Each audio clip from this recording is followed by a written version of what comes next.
Hello, everyone, and thank you for coming back to Inclusion Starts Now, the podcast. Season 2 is all about interviews, and today I am interviewing Jake, and I don't want to butcher your last name, so I am going to have you introduce yourself to us. Smith. Just kidding, it's hiking.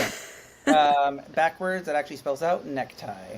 Ooh, I actually feel like you told me that the first time I met you. Ugh, I'm such a cliche of habit. Okay. Well, because I think I did the exact same thing where I looked at it and then I was like, well, wait, it doesn't, that's not how you spell tie. Yeah, But that is a really fun fact. yeah. Mine does not spell anything. Nrabak. Nabruck. Ah, it's not as good. Nabruck, Uh, yeah, yeah. well, so tell us a little bit about yourself, about because I think what you do for your work is really important, and I mean what we're going to talk about. Alrighty, let's do the elevator pitch of me. So, hello everybody. My name is Jake. My pronouns are he, him.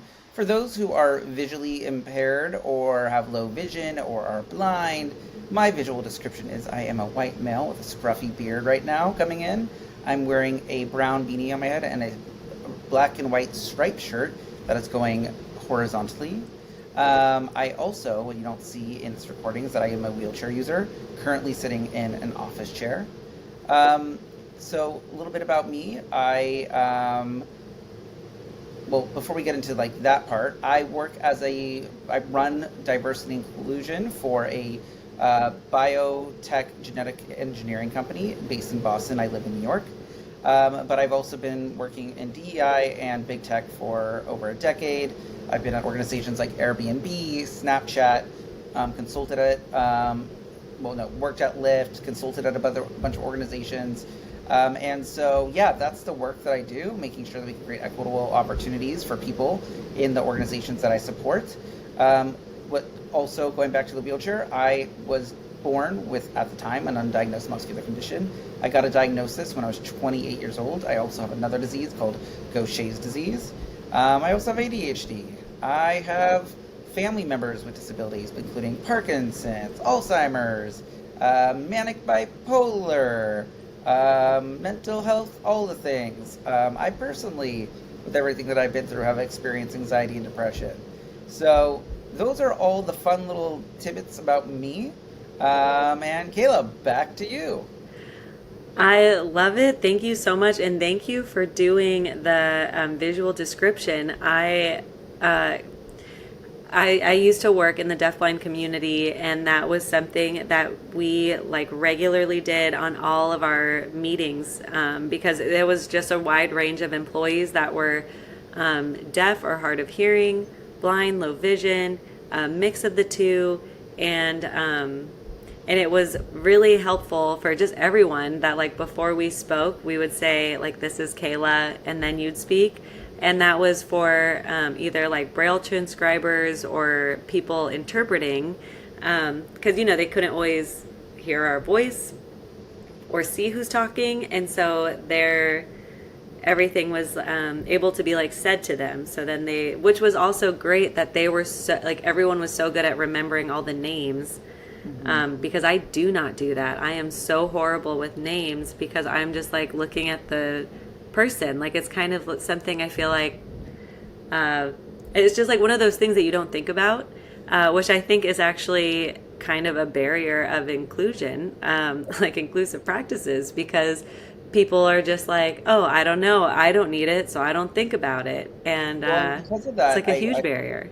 yeah, I want to say that, like, look, people who are deaf blind hyphen, I mean, the reality is that um, because they don't have some of our, let's say, able-bodied senses, the other senses, one, can overdrive, and that can actually hypercompensate, and so they have really good memory, they have really good listening skills, depending on what their disability is, and that is why it is so important that their brain processes information differently in the sense of how they make associations with objects, people, places, etc. And so, it's like basically going to any other able person and saying, we're just going to like take away something from you that you use every day to get to know somebody or orient yourself in a situation that you are trying to just navigate. And so it's important for us to just be mindful that when we're going into spaces to just be able to afford everybody the same opportunity to play ball like the rest of us. Yeah, I totally agree. And I actually, this is kind of off topic, but you're in the East Coast. So have you ever heard of Helen Keller National Center? I'm probably like every other person in the world who's like knows Helen Keller, but do I know the National Center? No. No, and that's okay if you don't. But they are in New York. I'm not entirely sure where in New York because I took an Uber when I went over there, and I don't know. I don't really remember cities that I've been to for whatever reason, but that is where they do a lot of training, and then like kind of teach people who are deafblind on how to live independently, help them get jobs, give them all the tools to then like go back to where they live and like bring all those tools back to their hometown. And Um, Akira, I just want to point yeah. out a clarification for those that are tuning in that are maybe newer on their journey. When you say deaf blind, you're actually saying them hyphenated as like the same thing, correct? Yes. Yes. So deaf and blind, and just to give the most basic summary of what being deaf and blind means is that you have um, any sort of like a different hearing level that is not like any sort of like maybe your left ear has some permanent damage or you wear hearing aids, you have a cochlear implant, or you're completely deaf. It is literally any type of deafness with any type of blind low vision. And it could even be so minimal that like maybe you wear glasses and like can't see some of your peripheral. And I mean what I kind of tell people is like there are people who are deaf and blind and they can still drive a car safely for now. Right. Will they continue to lose their vision? Maybe, but it is kind of like when people think of deaf blindness, they think of Helen Keller, Well, and and yes, she is deaf blind, but not everybody who is deaf blind is like that. So but isn't that not the it's a trend of huge disability? spectrum. Is that everybody with Yeah. disability is like their own version of a categorical area? It's very hard to pinpoint and say you're a 2.1, you're a 6 point R. You know what I mean? I think like that is just the nature of the world of disability. In addition to that, I was just recently in an accident. I have permanent hearing damage now in my right ear, and like that is something that like is now a part of my existence now. How I orient myself to sounds coming from my right side and how I need to change my awareness, become more aware, how I need to adapt to things differently. And imagine as I get older and let's say I start to lose my vision, well, that's going to mean how do my senses and my environment change as things happen over time. And so Yes. that's why we put things all in like, you don't have to be like, everything is silent and everything is blacked out because it's about the experience we're talking about, of which is you have a varied way of navigating through spaces and environments and engaging. Yes. I seriously, we can talk about this forever, but this is not even why I asked you to be here to talk about. Whoa, why are we Um, here? Tell me more. I know. So the last time we talked, we got connected through one of our mutual friends, um, who at Leslie can have a shout out if she is here listening. Leslie. And the last time we were talking a lot about transition outside of public schooling, which kind of works with the whole deaf-blind conversation because one of my jobs was to help students and their teams prepare for after school. And so I have done a lot of trainings about that, but I would love to hear your perspective of as you having a disability, what it looked like for you leaving the public school system, what kind of expectations were put on you, and like what could people do to support anyone leaving the public school system. There's like 10 questions in that. Answer Yeah, all of wow, them Kayla. perfectly. Wow. Yeah, way to be inclusive with my ADHD. I know, sorry. So speaking of, let me just say two call outs to Leslie and her wife, Sarah. Congratulations on your new babes. They are new parents. Yes. Mazel. And then also, I just want to point out as we're doing this conversation to keep myself on track, I have two little fidget things that I'm using as I'm going through this in my hands to play so I can be focused on the conversation. So hopefully, let's see, they worked and I can answer Kayla's, entire diatribe of questions here. I know. So We'll do one at a time. One at a yeah. time.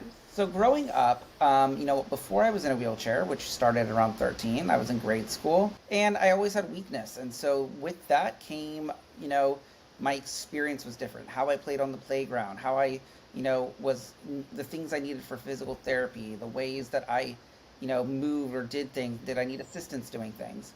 So, I was in a really good public schooling system, and, they had really a robust program, but I think that was what was challenging about it was although they had services available for me, which was an IEP, an independent education plan, where it lacked was we kind of all just got lumped into one category. So like, somebody with a physical disability was thrown into the room with somebody with a neurodiversity, and not saying that we're not the same. We still are like identifying as disabled children, but our needs cannot be easily managed by one teacher in charge of all.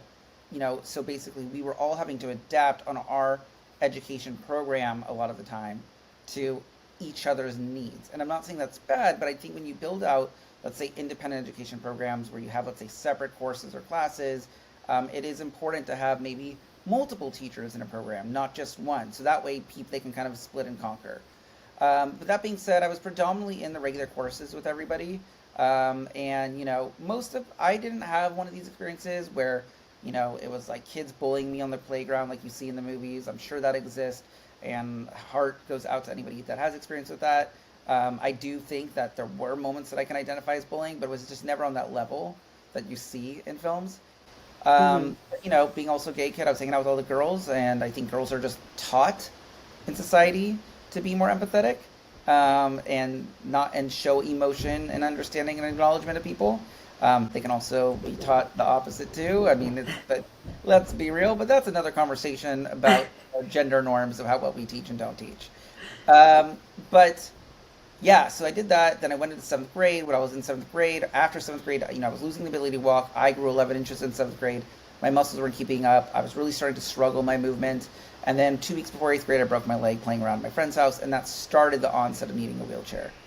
I went to my freshman year in a public high school, a very famous public high school, and I went from average size grade schools to you know my high school was 4,000 people, and I was one of 1,000 in my grade, and so they were just not able. They were great with athletics, they were great with specialty programs, but like when it came to like disabilities, no. And so there were times where I would get sick, but it would take a bigger toll on me, and I would miss more school than the average person with a cold. And my teachers were just saying things like, I have 400 students a day. Like, I don't have time to help you. You know, I don't Yeah. have time to sit down with you. And that was like really hard. And then in addition to that, my social life started changing, where girls were in this phase where they wanted to be with their girl group and the guys were going into sports. And suddenly I was like, where do I fit? I had a lot of friends. I've always been very personable and social. But at the end of the day, because of my limitations, I was noticing that I was getting left behind. And that includes everything from who do I sit with at lunches and who do I hang out with on the weekends, or there's a party but it's not at an accessible place, so people just choose to not invite me. So I had a conversation with my family at the end of freshman year, and I decided that I also saw that my disability and that pressure of my friends feeling to try to include me was hard for them because they also were seeing the changes and didn't know how to cope with it themselves. So I talked to my parents. I said, I think it's time to look at a different schooling program so I can have a fresh start. My friends and I can preserve our friendship so they don't feel this pressure. And I ended up going to a small private school for the last 3 years of high school. That was much That better for my. seems very accommodating of you for your friends' behaviors. Yeah, That, absolutely. But this wasn't in an era, by the way, where we're talking about no, no, no, it's your job to accommodate me. It was that was the thing was that the people that are underrepresented often realize that we are always having to make other people feel more comfortable. Hence, the term code switching. For those of you who don't know that, changing our behaviors and our personality and the way that we communicate and talk and act to make other people feel safe and comfortable around us. Mm-hmm. So that is a methodology of code switching for a disabled person. So yeah, I was, you know, preserving my relationships that and I'm glad I did. They're some of my closest friends today. Um, Have you ever but talked to them about that situation, about like how you switch schools or code I switching? maybe, I maybe not to this level of, let's say, academic kind of vibe. I'll share with them. I would say one of them in particular, as we've grown, well, not one of them in particular, many of them have just matured and grown and asked me questions in a different way now. They're having children themselves. And they're thinking about these things differently now. And so I have seen a lot of growth in them. That Yeah. doesn't mean that, I don't have residual trauma and hurt and pain. But I think that if we hold every microaggression against every person we love that's been thrown at us, we're going to isolate ourselves. And so we have to accept the fact that Yeah. we do live in a world that people are given limited tools and resources, and we're in an era where we're trying to up those tools and resources. I said to somebody 2 nights ago, we as a world know blackface is bad now. That's been really lifted up. But like, if you were to ask people why is it bad that are not black, I don't think they would really know fully. Like, I don't think they have gone back and gone down the history of what is a minstrel show. This is something that I would almost be willing to bet that the majority of white people do not know. Yeah. And so they just go, blackface is bad, so I don't do that anymore.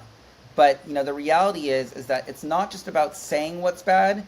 It's that we need to give people grace in the adaptation of eras for the education to hopefully improve, for more diversity in these conversations to sort of bubble in. And it's not just, oh, I've got the main headliner. I'm actually reading into the context now. And I would say Yeah. we're at headliner stage. We're not. I don't have expectations at this point in society that we're getting much beyond that. But I'm glad we have what we have now.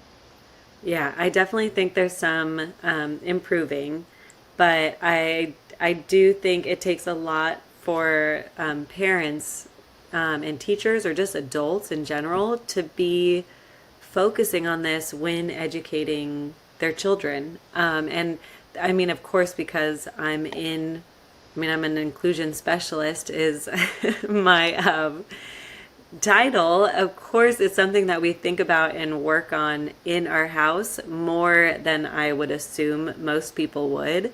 But it's something that I just think is so important to educate. And when people ask me, they're like, we saw a person in a wheelchair and my kid asked a question and I was so embarrassed. I didn't know what to do or something. And it was like, you could have had a book with a kid using a wheelchair. Such an easy thing to do. There are so many books out there now of so many different disabilities. And it's not something you have to like really, you don't have to like pull it out every day and be like, this is a wheelchair, this is okay. But like casually reading books to your kids and so easily being like, oh, do you know what that's called? Like, that's called a wheelchair. Yeah, some people need them to get around. Like, can they still play? Of course they can. Like, and maybe the next time you read the book, you don't even talk about it because you don't have to make it this huge, like, focus every time. But it's just like having diversity even within the house. I mean, me and my husband, we are straight, cisgender, white people with a boy and a girl. For now, 2 white kids, as of now, no disabilities. And so we try so hard to have things in our house that don't look like us. Like watching shows with Absolutely. diversity, having books with diversity. I mean, having friends with diversity, but like, I can't like force myself to be friends with someone just because of Yeah, who well, they and are. that's the But thing, though, right? Is that, look, also people tend to say, well, look, I am Asian, I am Hispanic, or I am white, or I am disabled. People tend to gravitate towards people where they feel safety in numbers, and so it is hard. We're not in a place where everybody just has this, sitcom life where we're like we've casted a role for each person, Yeah. so I think, we're not perfect, but I think that, having an awareness of who we are when we are in the realm, exposing ourselves to more, challenging ourselves to sit in discomfort and to have these conversations. Two things you brought up, or that I'll comment on, is yeah, I've had two times in my life, and one just happened a couple weeks ago, where a kid was pointing at me and said, "Mommy, what's that?" And the mother says to the kid, "Hey, we don't look at people and point, but you want to go introduce yourself and see if we can have a conversation?" And the mom walks up to me, and they see that I'm noticing, and so the kid walks up to me and goes, "Hi, my name is so and so. I walk. Can I ask you what that is?" And I go, "Yes, you may. Thanks for asking. That's very sweet and very, respectful." And I give them an explanation for a kid their age.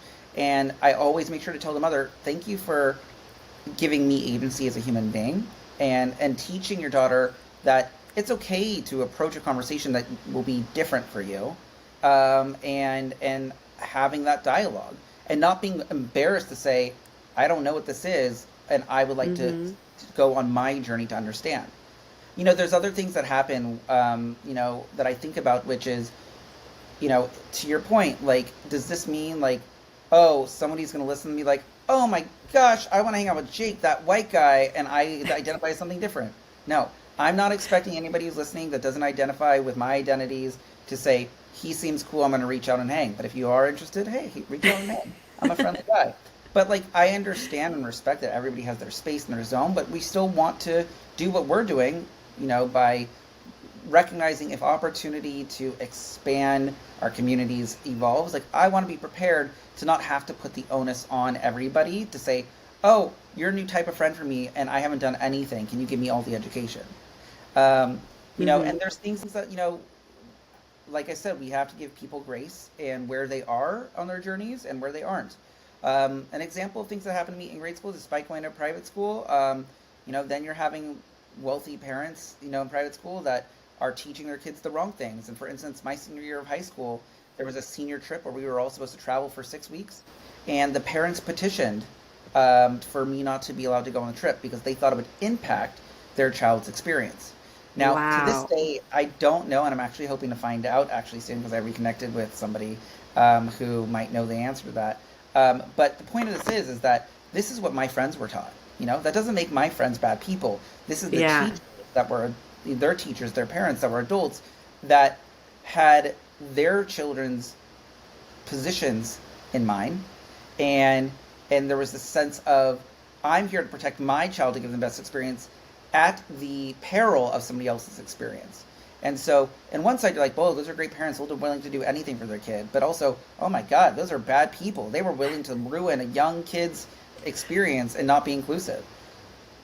Did you end So, up going? yeah, I ended up going, but there was a lot of caveats. I had to bring somebody else that I, was originally asked to pay for myself, so double the price, which Oh that my person very gosh. kindly offered to pay themselves. That person and I are still very close to this day. It was one of my other friends on the trip, their father. And so my friend had to adapt to the fact that their father had to go on our senior class trip. And I'm really curious because, like, with my friends, like I said, I don't hold anything against them, but I'm hurt Yeah. by actions involving them. And I don't think, because so much time has passed, they don't think about that day to day. But I think about, in every engagement I have with any new Yeah. relationship I build, who's going to ask me to sit out, you know? Um, and Yeah. and so that is the sort of things that start when you're a child that sit with you into your adulthood, and how inclusion in the schooling system, in all these different things, isn't just like, oh, it's in this window. This is long-term impacts of how I go through all of this. And, um, you know, I could go on about a lot of those experiences with those friends. But again, I Yeah. hope that I Well, might even share this podcast with them and say, hey guys, if you're brave enough, listen to this feedback. Ask me about other experiences. So you're probably listening to this because I've now shared it in our group text thread. And let's just say, if you're brave, I'm expecting you to reach out. I love Heyo. that. Good. You want to do any names? Really, just call people out right now? No, I'm kidding. Don't do Yeah, that. so let's talk about Um, this motherfucker. No, no. Look, they're all like literally, they're some of my best friends to this day. I love yeah. their pieces. And I No, see that's great. And that, I the mean, growth that's in such a that great as young example. parents. That's such a great example of how much our parents influence. Because, yeah, I mean, whenever people even like say things on social media or like say really mean things about inclusion or disabilities, I really come at it as from like, you just don't know yet. Like, you are here and you're like, you're saying something really mean, but you just like do not understand that like disabled people are people. Yeah. And, they have any right as we all do to be able to access their community.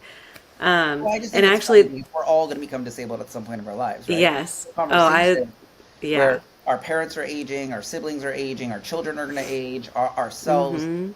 so it's like very funny that people are just like, don't want to touch this because I'm just like, you do know this is a conversation about you. You shouldn't be Yeah. motivated because of that. Like, you should be intrinsically motivated. I think it's like it's the only minority group that like everyone will someday be a part of. Yep, exactly. And it's just like mind-blowing that Did I give you people that like line? Yeah, yeah. I it was from some other person. Damn it. It was a I say it all the video, time. but Yeah. I feel like I feel like you would say that line. So because of all this, what was like your expectation? Like, so what was the school's expectation for you? Like towards the end of high school, were they like okay? Like, do you feel like they were treating you the same of like what colleges do you want to go to? Are you going to travel? Like, were they putting that on you at all, or your parents, or That's anyone a really? yes. That's a yes and no and. There were a lot of things. I did get special treatment. They really looked out for me in a lot of ways, but almost like coddled me to some degree. Like the big joke was Jake was never in class because he could go hang out in the nurse's room or could hang out with the staff, because I am a social guy and I was going through some real things. I got a false diagnosis in high school, right? They thought I was gonna be game over by 18. And so, Oh wow. I was really much coddled, and I think that was their idea of like, well, looks like he's gonna die, so let's just let him live his life. But then on the flip side, that also, they didn't push me. That's something that Hmm. I had to really fight for and learn on what I want for my life as I realized that my life is playing out like everyone else's in terms of longevity. So yeah, my college experience was I didn't get the focus on that. I should have applied to all these schools, and there was no push on that. Um, Yeah. and so yeah, I don't think I ended up at the school I should have ended up at, which has made my career more valuable because I've done it, I've achieved it. This was all me. But do I feel that I had to fight harder to get where I have today with the Yeah. perceptions of who I am? Yeah. And I mean, and what about your parents? How do Um, you feel like they were? well, it's both. It's complex when you bring in the parents because parents, like I said, are my friends' parents bad parents because they wanted to give their child the best experience on their trip, their senior year? Yeah. Would my mother be a bad mom because she protected me too much and didn't let me get a scrape and learn how to pick myself back up? The question is that we can really attack people for how they do things differently for what we expect them to do versus or what I wish they did differently. My mom did the best she could with the tools she could. She was raising me in an era where the word disability was a bad word. Yeah. He was raising me in an era where we are like focused on finding the cure, not empowering Yes. them to live this experience. It was always like Yeah. let's fix him, not let's embrace him. That wasn't And my mom's fault. yeah. I tell this to a lot of teachers when I do trainings of like parents parents have parents have very little training even on how to raise children, let alone having a child that ends up having a disability that they know nothing about. And Yeah, so I would say this a lot as a teacher too, that I was like, I studied disabilities. Like I studied what to do in child psychology and child development. Like this is what I know. Let me be this resource for you.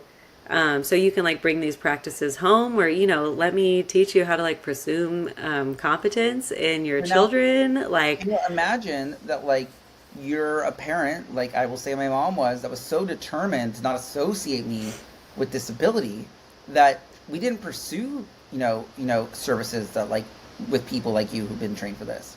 That was an omission, Yeah. of failure, personal accountability, saying that I can't fix. This is real. And so I think it's also like, and also there are parents and communities that don't have these resources, like be based on, what we know about social economic statuses there, and how it impacts Mm-hmm. different groups. Like there are a lot of people that just don't even have the resources for this.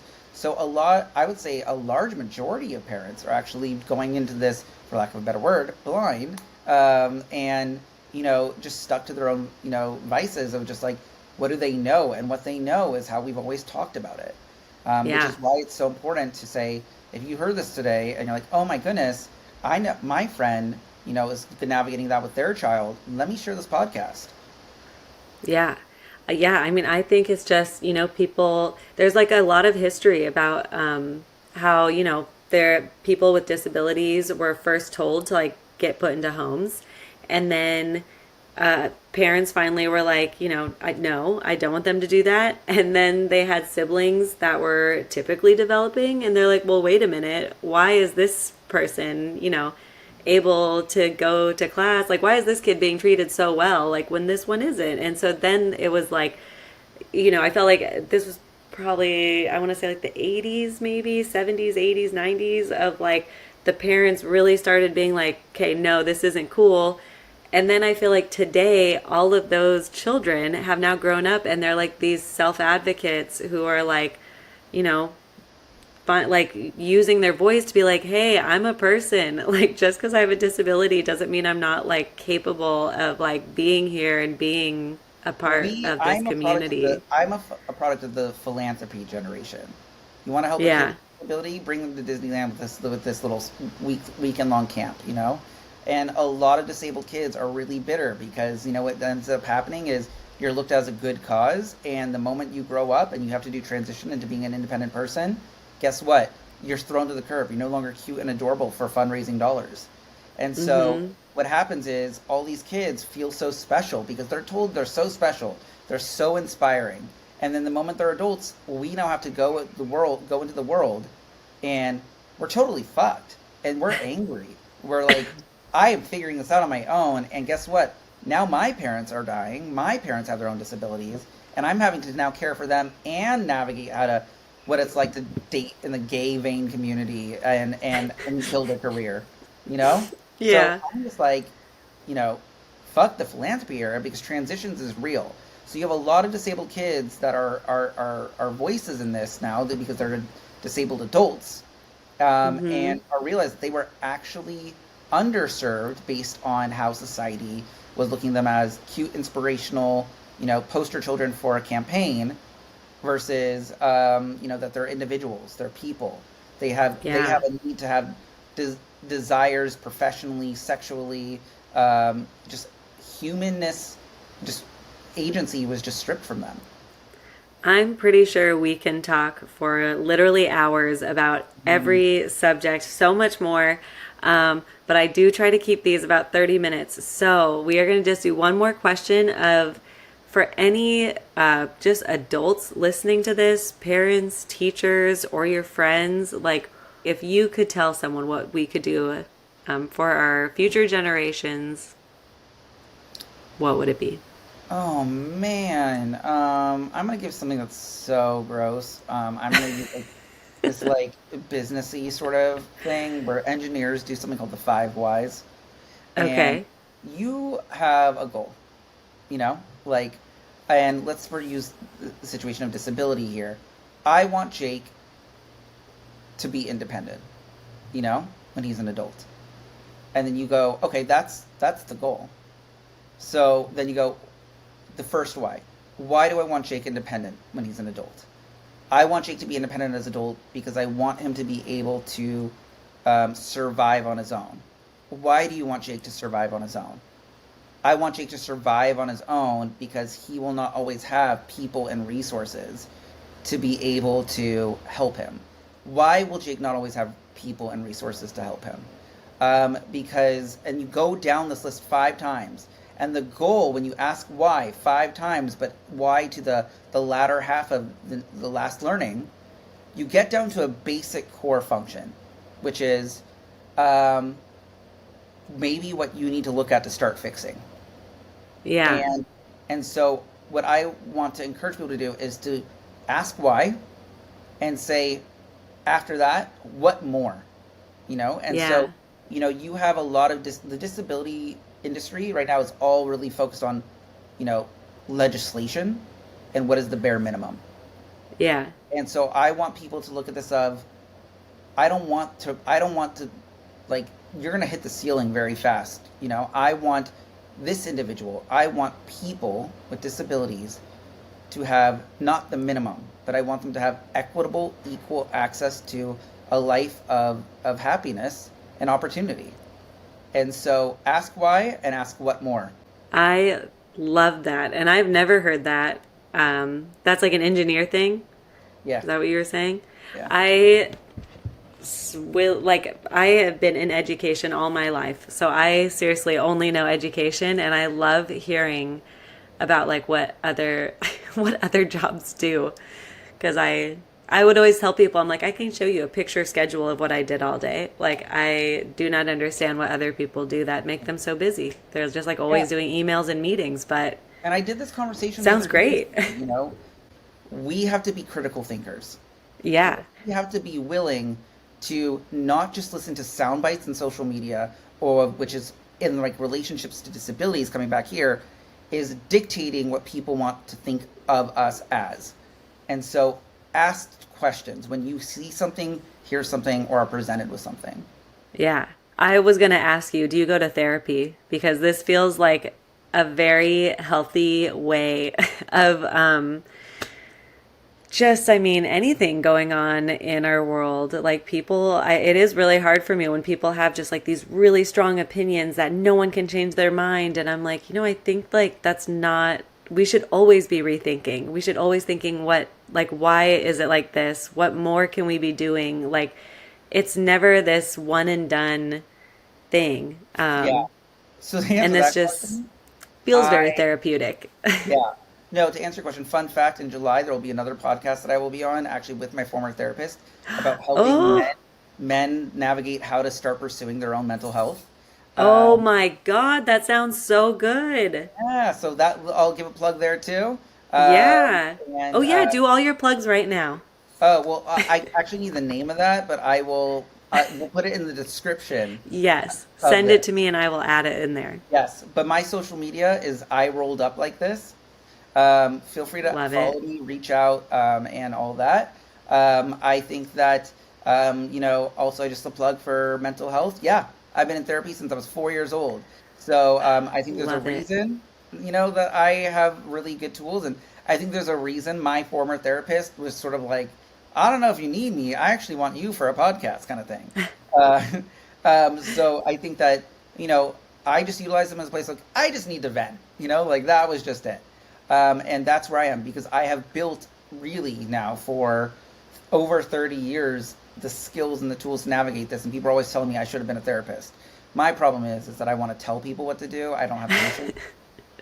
Yeah, So oh, I'm I a get that. therapist. I Yes. love therapy. It's the best.